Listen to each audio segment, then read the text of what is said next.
Welcome, everyone, to the next episode of the Spin Life Well Show, where we apply biblical wisdom to your financial life. I'm Certified Kingdom Advisor Mark Trice. In the studio with me today is Jesse Hamilton. Hey, everybody. Welcome to the show. So today, folks, we got a little bit of different discussion to talk about, and it's really don't shut us out, don't turn it off. We're going to talk a little bit about economics, in particular Christian economics. How should we as Christians view our economic world? So we had a recent webinar with two industry leaders, which we'll get into here in a second. I'll start today off with a verse right at the beginning of the Bible, Genesis chapter 1, verse 27. So God created mankind in his own image. In the image of God, he created them. Male and female, he created them. So in this podcast, this is coming from us from Kingdom Advisors. Kingdom Advisors, as a certified Kingdom Advisor, and Jesse's a member of Kingdom Advisors, we listen to their quarterly updates. Some of it's macroeconomics and talking about the economy and stuff. And that's usually hosted by Jerry Boyer. And we've had Jerry on this podcast before. He's done one of our radio shows in the past. Yeah. He was joined this time by a fellow advisor, David Bahnsen. David Bahnsen is a well-known author and advisor in the country and got a start in some different things like tech startups and things like that. And so they were talking to as part of their conversation, and they get a whole lot deeper than we're going to get to today. Yeah, they do. But they were debating these conflicting theories in economics in the context of the federal government's intervention. Right. In recent years after the COVID and also the housing crisis and so forth. And this is a view that we've always had, but it was very interesting to think about this in the context that Jerry and David put into their podcast, or not podcast, their update. So it's from a distinctly biblical worldview, though, yes, which is really what makes it unique, and that's why I wanted to bring it up today. But back to Economics 101, they'll tell you about Keynesian and classical theory, which is opposing at a high level. The Keynesian theory says that the government should always intervene when something's happening, the economy's suffering, and that prevents further damage and human suffering. Classical economics argues supply and demand, the forces are at work, and they will figure it out. So Maynard Keynes was an economist in the late 1800s, early 1900s, and well, actually not that far back. But basically, his theory was that only the government can control the economy. And in order to prevent high unemployment, economies collapsing and so forth, the government needed to intervene. It was more theory, but it was widely adopted by some of the politicians in the early 20th century. In his time frame, they had the Great Depression, which was an opportunity to test it. Right. And at a high level, classical economics, primarily from the Austrian School of Economics, says that free markets should correct themselves over time. And by intervening, you're potentially setting yourself up for greater damage. Right. So think about crises we've had in the last decade or so. They had the great financial crisis, the housing market collapse in 07 and 08 and 09. And then you most recently had the COVID pandemic that caused disruption, in which both instances where government reacted very quickly. So right. And a bold statement that I'm taking from Jerry is that he believes the Keynesian economic at its core is what he calls atheist economics, because there's so much lack of trust and intervening of what God could do. And he's basing that on defining humans. The atheist theory would define humans as animals who just react to data. Or capital. I mean, they react to capital changes. Human capital. Yes. And so that's part of his argument. And we're like, whoa, that's a pretty strong argument. It is. It's a bold statement. But I've really never thought about it that way when it comes to looking at Keynesian versus classical, and demand side versus supply side in economics, and having the government intervene. We've always known that typically when the government intervenes, it's not always for our benefit. And in fact, in many times it creates greater future harm for society because they're trying to alleviate a short-term problem. Yeah, and we're kind of experiencing some of those side effects now in our financial world. But Jerry's point really is that back to Genesis, we are created in the image of God. We are designed with a purpose. God gives us that purpose here on earth. And expanding upon that, we're created to thrive and honor God through our thriving and our success. And that eventually will lead to hard work and unique skills, and eventually, from an economic standpoint, thriving businesses, right? Right. That grow and do well. So we're not going to get into the weeds today, but we just thought this was an interesting topic to bring up. Yeah. Let's talk about that a little bit more, though. So God said after His creation of the world, and He said mankind was very good. Yes. After created the earth and created mankind, He said this was very good. Can we be those things created with purpose while also supporting the idea of a government intervention anytime things get bad? That's a big question. I don't know. It seems that it takes God out of the equation, Right. and that's not where we want to be as believers. So, of course, our money says in God we trust, but we don't necessarily live in not all the time. A biblical financial world, and especially in the United States economy, is not focused around Christ. Now, we're not here to debate all the problems of government. It's not a political discussion. You know, really. how the Constitution was set up and how slavery was still intact and so forth when our nation was founded. That's not the point. Man is flawed. But we're talking about today about really just some recent things and what's been happening with that. Let's take, for example, the 2008 Great Financial Crisis and that actions that they did. So after the GFC 2008, the federal government bailed out banks, insurance companies, and automakers. The too big to fail, right? Let me rephrase that, Jesse. You bailed out the banks and insurance companies and the automakers. You did. I did. You did, Jesse. Taxpayers. All of our listeners, you bailed out the government because they were deemed too big to, or you bailed out the banks and the insurance companies and the automakers because they were deemed too big to fail. Where did that come from? Well, think about tax revenue. They're thinking about, yes, it came from tax revenue and you and I's pocket, and the rest was through debt.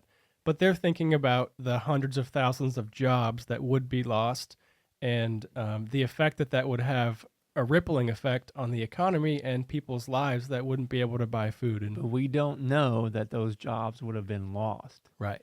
A lot of these big corporations and big banks, they're so fat that, yes, there would have been layoffs that would not have been pretty. And I know some people that lost their jobs in the great financial crisis. That's not to diminish that at all, because that is a very painful event. But it also meant, Jesse, that the federal government took over Fannie Mae and Freddie Mac. So all your student loan lenders, your housing lenders. But that was the core of why it all collapsed, was misconduct within the housing market. Correct. And also the abuse of student loans, which is now even worse. Yeah. So, the Obama administrations, came up with the American Recovery and Reinvestment Act. It's always these fancy names. Yeah, sounds great. And threw out there, what was it, $831 billion in stimulus? Mm-hmm. Remember when we got, I'm getting my pandemics mixed up, but a lot of stimulus out there that went to a lot of government contractors, usually buddies of Obama. Yes, there was some hiring that came out of that. There were some interesting bank rules that came out of that, but just basically, inflating the federal debt. So did that prevent a full-blown depression and eventually prevent human suffering by them intervening like that? There are two sides of that camp. Some say, yes, we would have catastrophic destruction if we didn't. Lots of people would be lost. And then there's another side that says, let the markets work. The more classical side of things says, let the markets work. Yeah. If our federal government would just stay out of our business, then we would be able to weather most of these storms or get through them more efficiently and quickly than the government trying to jump in and do something. Mm-hmm. So next we'll shift into the COVID era. And we all know that the government did an excellent job with COVID, right? No, I'm joking. Wonderful job.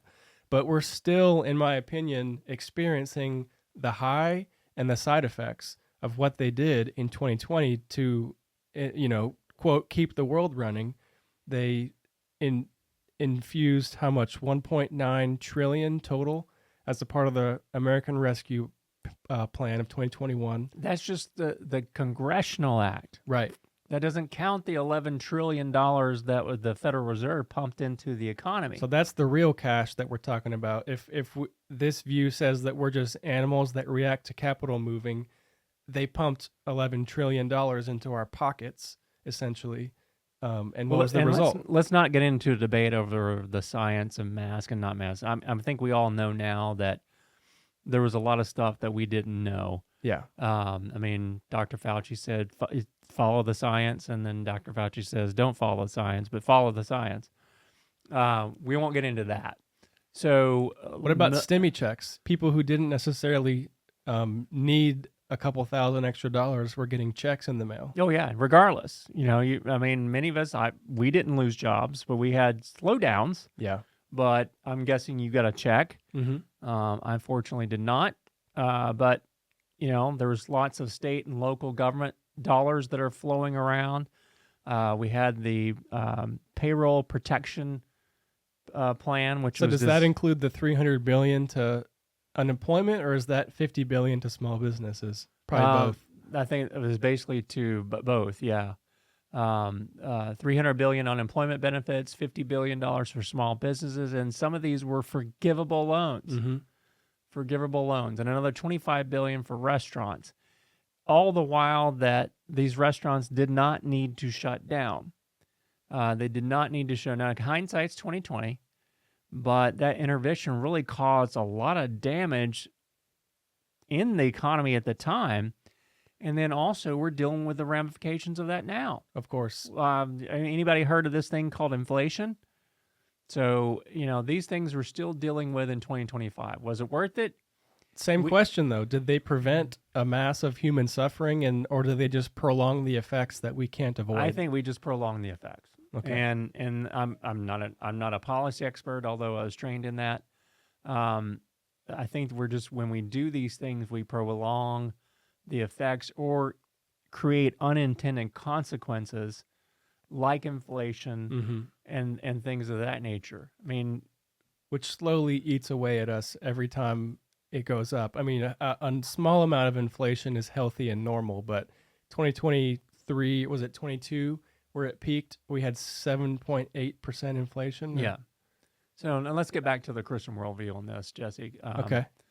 Of these ideas. We want to return to it, and the idea of trusting God with every aspect of our lives, from our personal finances to trillion-dollar decisions with our government and our central banking system. Jerry has a great podcast that we could give you a link to it. It's very talking about economics from a Christian worldview. It doesn't get into the Keynesian and classical worldviews and things, but it does break down God's plan for our finances and creating wealth. And it's very clear from Scripture that this was his plan. So, we'll be happy to send that to you if you want to text us 254-282-0495.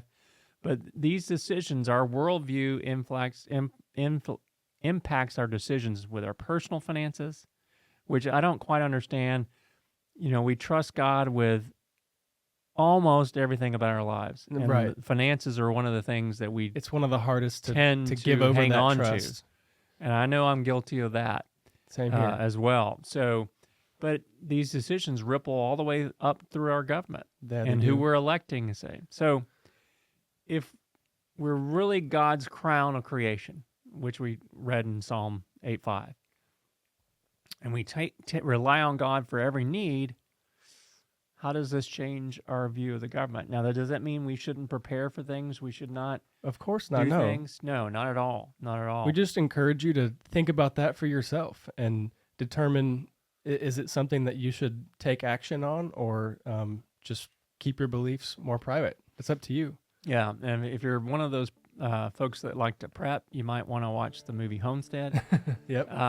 It kind of goes into prepping and things like that from a cataclysmic type situation. But what happens when the government fails to respond fast enough? We saw that this last summer or this fall with North Carolina. We saw a slow response this winter from the fires in California. Who do we need to rely on, folks? Is it our government to save us, or is it God? Until next time, you've been listening to the Spend Life Well show. Send us a text, 254-282-0495, or you can always email us at info@clearvistafinancial.com. Talk to you soon. Securities offered through Cambridge Investment Research Incorporated, a broker-dealer, member FINRA, SIPC. Advisory services through Cambridge Investment Research Advisors Incorporated, a registered investment advisor. Cambridge and Clear Vista Financial are not affiliated. Discussions in the show should not be construed as specific recommendations or investment advice. Always consult with your investment professional before making important investment decisions.